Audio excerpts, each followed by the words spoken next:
In Qwen, what you can also do is you can go ahead and generate out programming codes as needed.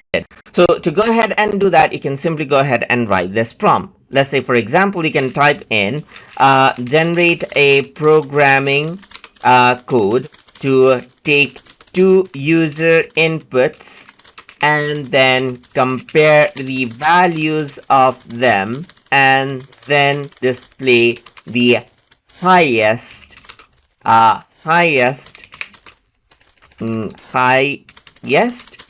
input right here, just like this. So I simply said generate a programming code to take user input right here. But you can see that it actually utilized Python by default right here. So if you want to go ahead and be specific on which programming language to use, then you can simply go ahead and say in a particular programming language as well. So you can see that this is the Python code. You can copy it and then go around onto a compiler, let's say, for example. And then if I were to paste it and run it, then what happens is that it says enter first number. So let me just go ahead and type in 45, let's say, for instance, and 8475, and it says the highest number is 8475.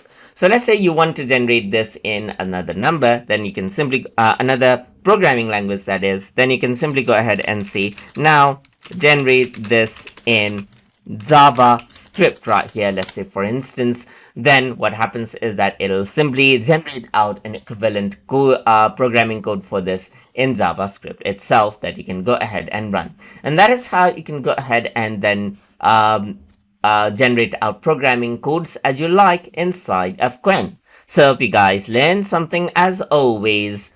As always, please like, comment, share, and subscribe.